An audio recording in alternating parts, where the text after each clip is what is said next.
ነፂ ዛሬም እውነት አለ ብላ እንግዲህ ማታ 12 ሰዓት ጠብቁ ብላለች። እኛም እንጠብቃታለን። እውነቱ ያለ ከማን ነው? ይሄ ነገር ግን አንዳንዴ ድራማ ይመስላልኝ። የሆነ ሰዓት ደግሞ አይ ይሄ ነገር እውነት ነው ብላችሁ ደግሞ የምትደመድሙበት የሆነ ነገር አለ ማለት ነው።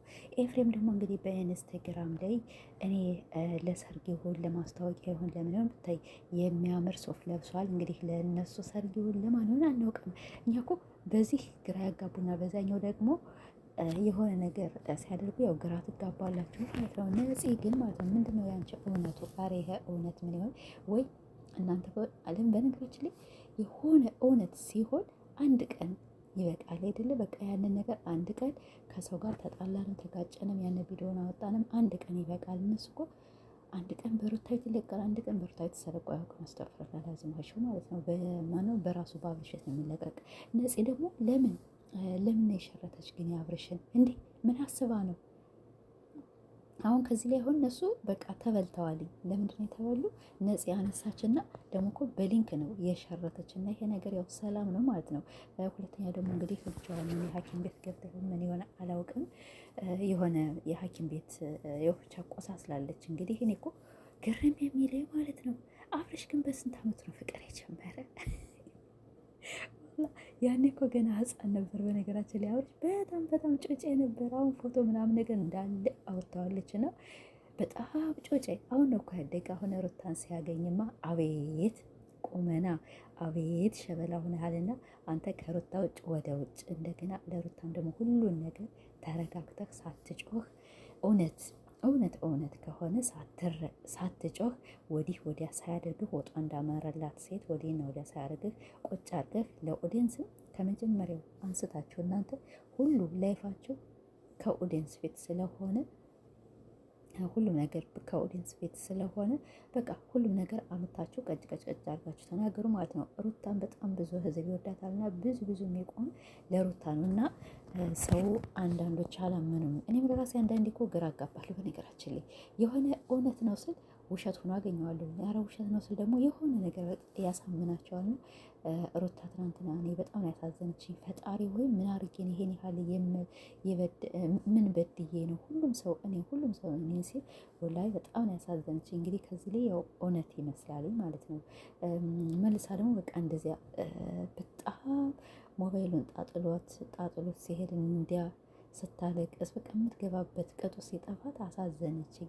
እና ሩታ ያው ታሳምናቸዋለች በነገራችን ላይ ማለት ነው። ቅመም ኤፍሬም ደግሞ እንግዲህ እኔ ለማንሰር ቢሆን ብቻ የሚያምር ሱፍ ለብሶ መጥቷል። ለእነ ሩታ ሰርግ ነው ወይስ ምንድን ነው? እነሱ አሁን በዚህ ነገራችን ላይ በዚህ እውነቱን ነፂ ታወጣለች፣ እነሱ ደግሞ ያው ሰርጋቸውን ያሰርጋሉ።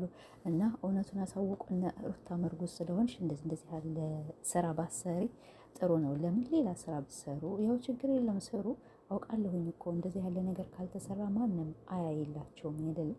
ስለዚህ ግን ብቻ በጣም ከባድ ነው። በጣም ከባድ ነው። ለምን ነው እየከበደው? ሰው ያንን እየተነሳ ሩታ ነው የሚሰድባት። እንኳን አሁን እርጉዝ ሆና ደግሞ እንዴት ተዋሻለች ምናምን። ግን እውነት ያለው ከነሱ ጋር ነው። እና ሩታ ለምን ተዋሻለች? እንደዚህ ነው ሩታ ምንም ነገር የዋሸችው ነገር የላትም። ስር የተባለችውን ነገር ያው የተሰጣትን ነው እሷ የምትዋጣ አይደለም። እና አትዘቅዝቋት፣ አትስደቧት። በቃ ሁሉም የሚፈርድባት ሩታ ላይ።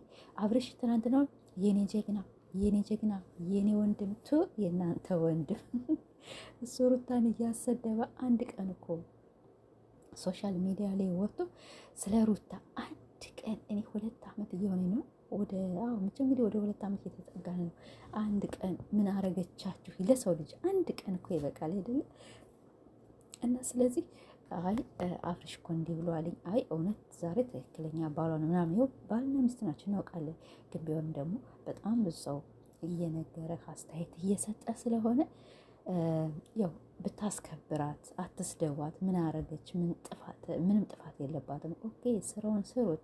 ግን የሆነ በጣም ብዙ ስድብ አስተናግዳለች። በጣም ብዙ እኛ እኮ ካወቅን አንስተን እና ስለዚህ እንዲያው አንዳንድ ቀን እኮ ብታስከብራት ያው እንግዲህ ሰው የሚልህን ነው ማለት ነው። እና ብዙ ሰዎች ሚስታቸውን ያስከብራሉ እና አንተም የሆነ ነገር ብትናገር ጥሩ ነው። ለማንኛውም እንግዲህ ማታ በነፂ ቤት መጡ፣ በሩታ ቤት መጡ፣ በአብርሽ ቤት መጡ። ሁላችንም እንግዲህ አይተን ደግሞ የምንፈርድ ይሆናል። የኤፍሬም ሱፍ ግን በጣም አምሮኛል ማለት ነው። አኪድ እንግዲህ ለወንድሙ ሚዜ ሆኗል መሰለኝ። እንግዲህ ቡታጅራዎችም የተንጫጩ ነው። በተለይ ደግሞ ከአብርሽ ላይ የዛቱበት ነው። አትዛቱበት ማለት ነው። እሺ አብርሽ ማለቴ አብርሽ የሌለም ጥፋተኛ ማለት ነፂ ናት። ነፂን ተቆጧት። የመንደራቸው ልጅ ከሆነች ጥሩ ከሆነች እሱ ባለትዳር ነው፣ አሁን አግብቷል። አሁን ደግሞ የልጅ አባት ሆኗል። ሰርጋቸውን ሁሉ ነገር አይተሽ አይደለ? ያው መቼም ሶሻል ሚዲያ ነው ታያለች፣ ትመለከታለች። ስለዚህ እሷ ናት ጥፋተኛ እንጂ ማንም ጥፋተኛ የለም። አብርሽ ደወለችለት፣ ያው ስልክ ሊያነሳ ይችላል። ማንም ስልክ ሲደወል ያው ያነሳል። ግን ቢሆንም ደግሞ እነሱ ተነጋግረው ስለተለያዩ ይሄ ቆየ ላይፍ ከሆነ እንግዲህ ሰዎች እንደሚሉት ድራማ ነው። እኛም እንግዲህ በድራማ ይዘነዋልኝ። ብቻ እንግዲህ ያው ግራ ታጋቡን ነው ርዕሴ እና ለምን ግራ የምታጋቡን እናንተ እንግዲህ አትጨነቁ። ማታ እስከምንገናኝ በሌላ ቪዲዮ ባይ ባይ።